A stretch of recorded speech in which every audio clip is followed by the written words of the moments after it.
Dolphus. Good morning, Mr. Dolphus. Sir, you're charged with terroristic threat of a family or a household member. That makes it a Class A misdemeanor. You're facing up to a year in jail and or a $4,000 fine. We're going to do probable cause. You have the right to remain silent. Anything you say can or will be used against you.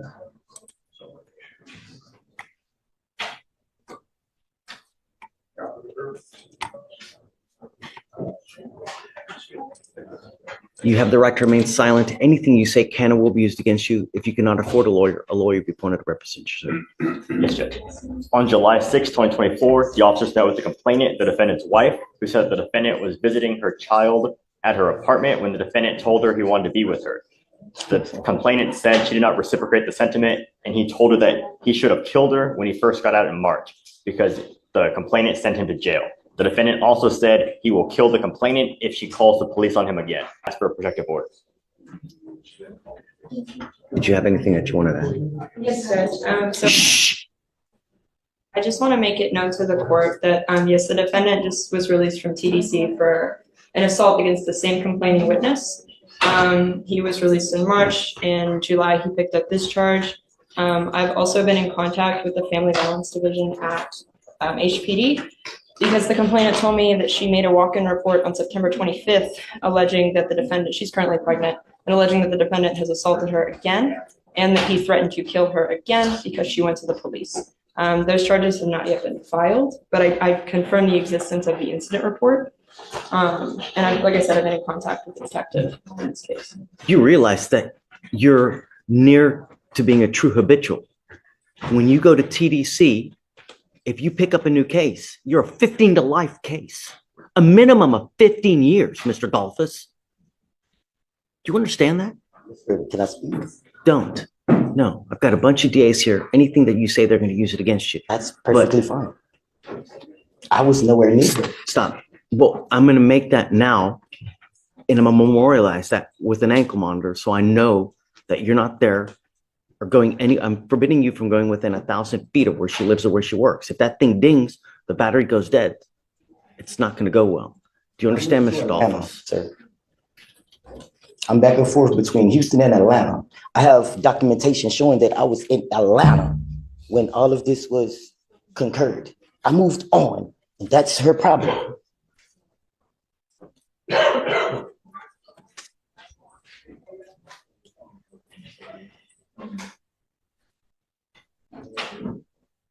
What happened with that charge? Is it going to get through? So she says that the incident occurred on the 24th. She made a walk-in report on the 25th.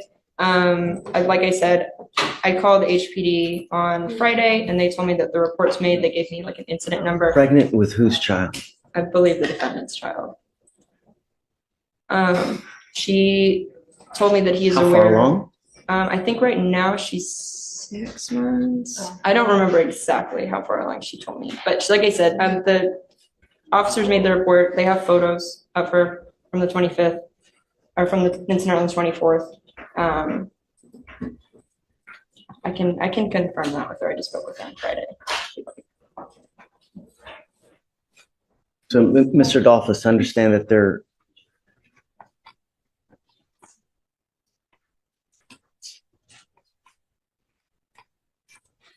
a protective order that's been issued in this case.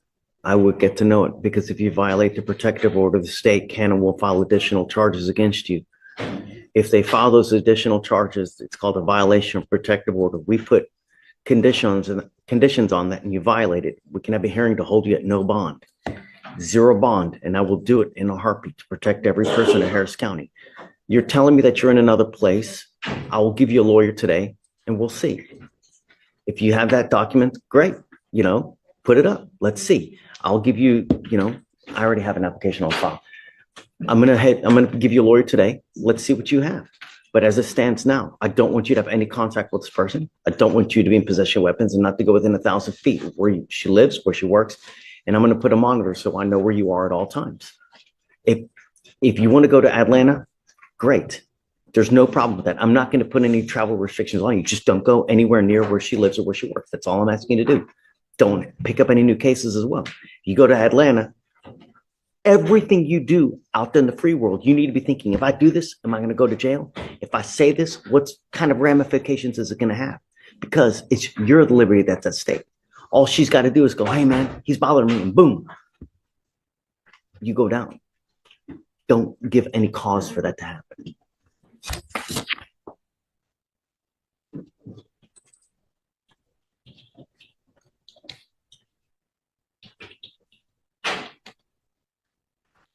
So for now, I'm going to have you sign a reset with Victoria. We'll have you take a seat in the jury box. I'm going to find your lawyer, and then you tell your side to the lawyer, and then we'll go from there. He can always, or she can always reapproach, and we can talk about how to go forward. All right? Please. That's it for now, Judge. Go ahead and sign for your. If he was to go, he would be in the circle church of Comal County. I'm every single time he comes back, it's going to be the same He may not come back. He has been through this with you for a while, and he understands that you have control over his life. And that if he comes back, you will continue to have control over his life. He's just wants to get out to take care of his children. He's been in custody for a while now.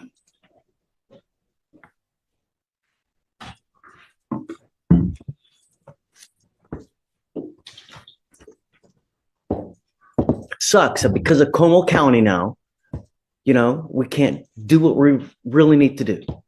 It's horse poop. Is there anything you'd like the state to do, Judge? I mean, what can we do? Really nothing. I can continue to reach out to Como County, but they can't. You couldn't even get to a prosecutor. What?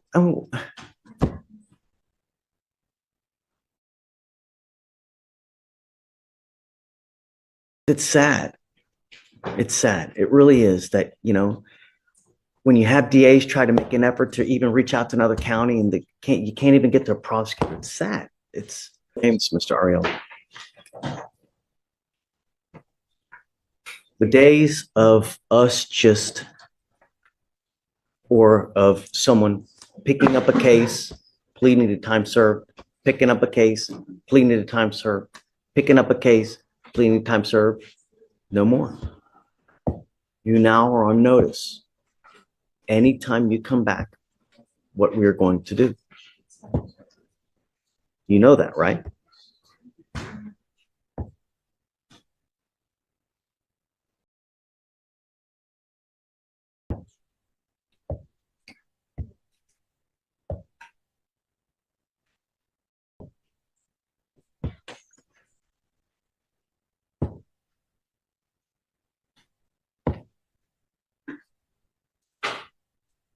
You understand? Judge, what I'm saying. What do you understand? Tell me what you understand. Shh. I want to know what you understand. Time.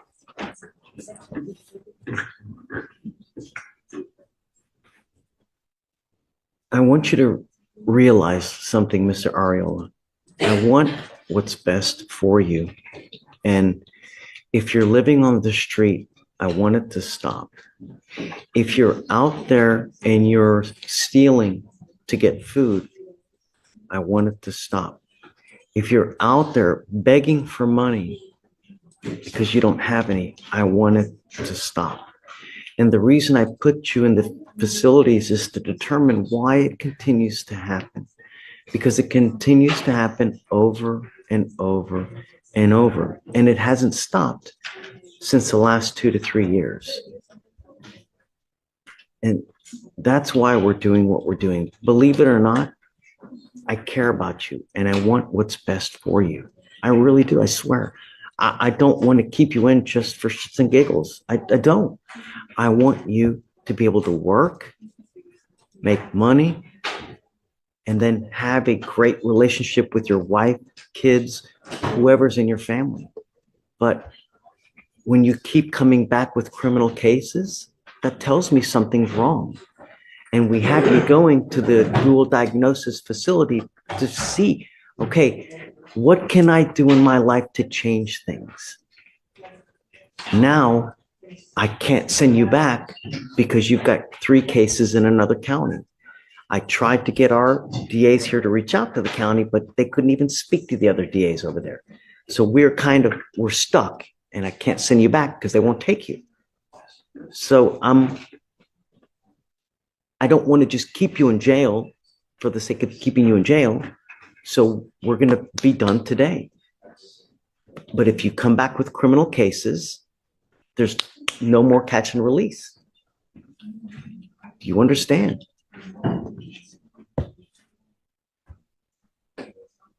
Do you realize that I want what's best for you? I like you, Mr. Ariel. I do. I just want what's best for you. That's it.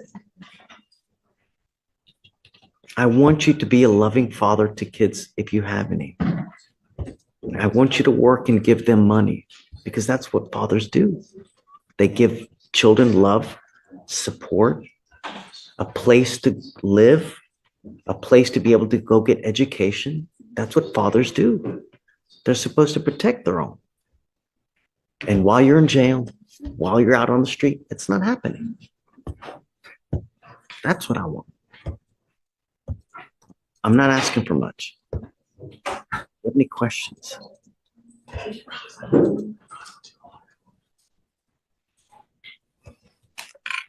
It's okay. You can tell me whatever you want, really.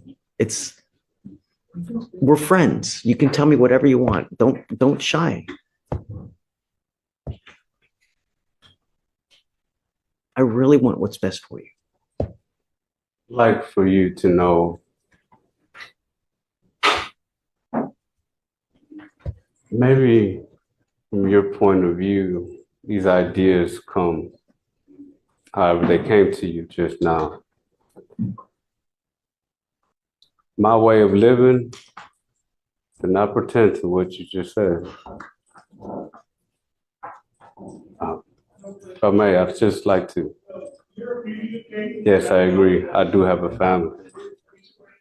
I'd like to get back to my way of living. That I do agree. Letting you out today.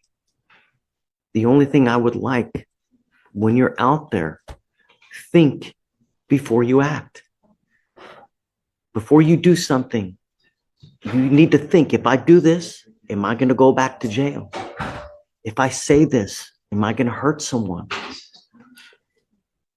That's all I'm asking you to do. Think before you act and before you say something. If I say this, is it going to hurt someone? If I take this, am I going to get in trouble? If I go talk to this person, are they going to call the cops on me? That's all I'm asking you to do. We're letting you out today. Just think before you act. That's all I'm asking. You don't have any holds from Como County, but at some point they're going to come. So you got to be ready for it. You know, do we have a social worker perhaps that can talk to him or somehow keep him apprised of when the warrants issue? I can give him my number with my card and I can check on it for you when you call me, Mr. Ariel, that I'll give you my number with my cell phone and you can call and check in with me periodically and I'll let you know if I see any. If you do that, if you call Lori, that'll be great. Okay. If you call her, she can tell you when the warrants hopefully will issue because it's something you're going to have to deal with.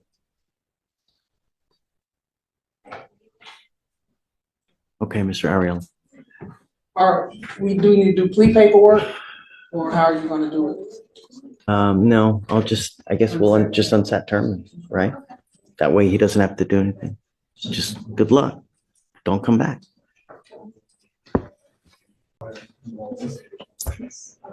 Good morning, Ms. Treadwell. How's jail? You know, your lawyers come up to me and ask for me to reduce your bond. I've got your bond at a very high rate, you know, $50,000 for a reason. I want you to understand that we mean business. It's not a joke. When you're out there and you're driving in a state that can very well you may can cause catastrophic damage and you'll never dig yourself out of a hole. I will reduce your bond. They asked me for 5, I'll do 7,500 each. But I'm telling you, if you do get out, no more issues. I want you on the curfews and I don't want you out in the middle of the night. And I definitely don't want you driving. Do you understand? You're going to have to find another way to make it work, but not in a car. I just can't trust you. You have a lot of people that depend on you, 2 children that depend on you, right? When you're not there, they're going to look to love and support from somewhere. And if you're not there, they may look to it at places you don't like or you don't approve of. These are things that you need to consider. When you become a mother, your life's not yours anymore. It's your children's lives. That's who matters. So when you're out there considering doing what you're going to do, the only thing that needs to come in your mind, if I do this, how is it going to impact my kids? That's what you need to be thinking about. Do you understand, man? Yes, sir. Okay. I'll make it 7,500 each. Okay. And then if you're able to bond out, you must come here immediately so we can do all the bond conditions, do all the paperwork, because I'm putting an ankle monitor on you so I know where you are. And I'm on your other ankle, I'm going to put a scram so I know that you're not consuming alcohol. And I'm going to tell you now, you bond violate, you consume alcohol again. You pick up a new case, I'm going to go nuts on the bond. Do you understand? Okay, Mr. Treadwell, good luck. Okay, guys. Thanks. Thank you.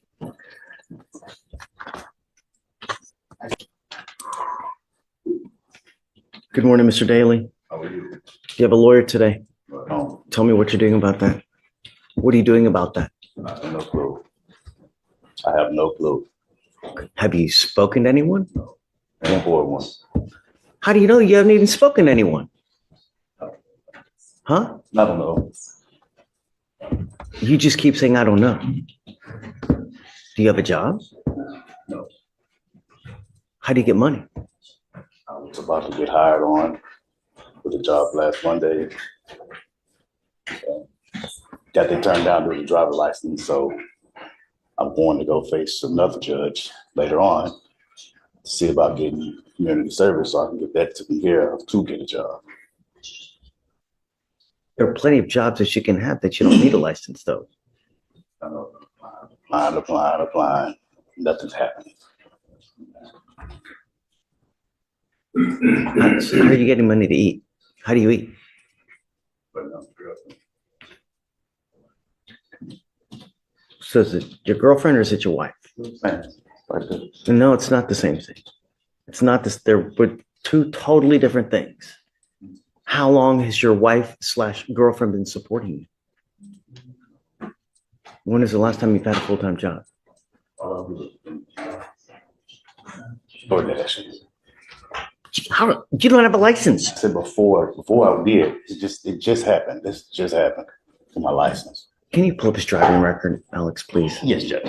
This just happened for my license.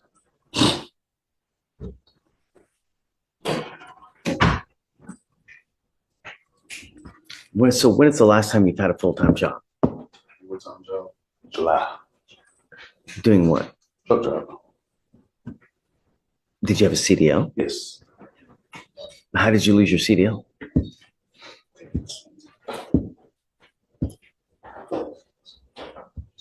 So it seems we have a denied renewal from October 23rd, and then that was the most recent one, and then that's all we have as far as anything on his license. Do you see a suspension? I do see a suspension back in March of 2011, but nothing more recent. So it's still showing ineligible, though, right? It's ineligible as of now, Your Honor. Does it give you a reason as to why it's All ineligible? we have is just a denied renewal, and then it's just failure to appear. That's the last action. Are you able to see if there are any outstanding tickets that are open at this point? I am unable to see that, Your Honor.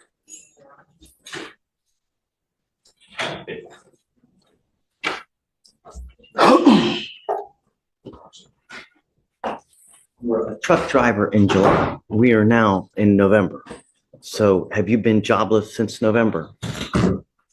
November. Yes. Since November, you said? You said you had a full-time job in July. Right. Okay, you stopped working in July. Right. Okay. Have you had a full-time job since July? No.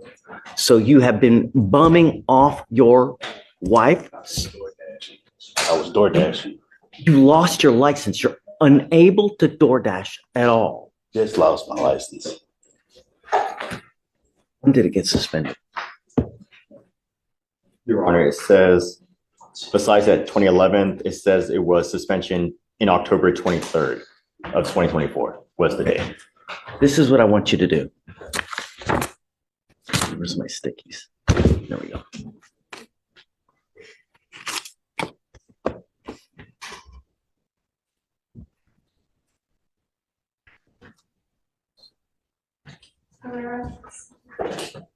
Swear.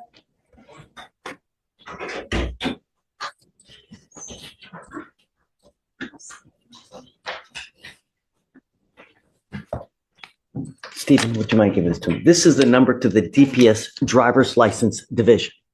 This is the number that you need to call to figure out what you need to do to get your license back. Got it. I don't know what's up. Okay. I Are want they my open license. tickets now? Yes. Okay, what are you planning? You need to hire a lawyer to fix them. Don't just go over there and just,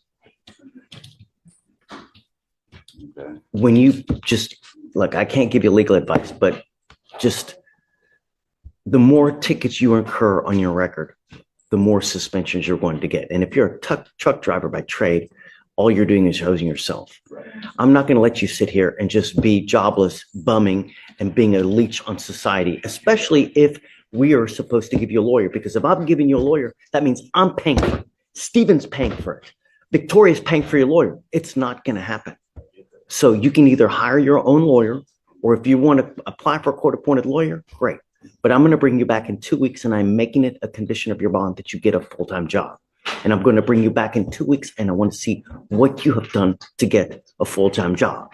If you've sat here and say, oh, well, I've got an application here, I got an application here, I got an application here, with nothing to show me, life will not go well.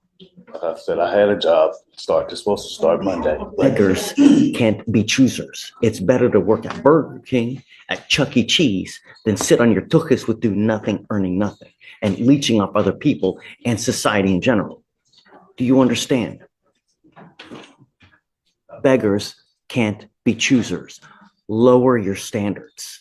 I have. Okay, then you've not gone low enough. If you need to go to Amazon, if you need to go to Starbucks, do it. I will give you an application, but I'm going to bring you back in 2 weeks, and I want to see what you have done to get a job. There are plenty of jobs out there that will immediately give you a job. Do you understand? Okay, I'll see you back in 2 weeks. Stephen, do you mind giving me an application? No? Fill it out? No. Why delay the inevitable? But I'm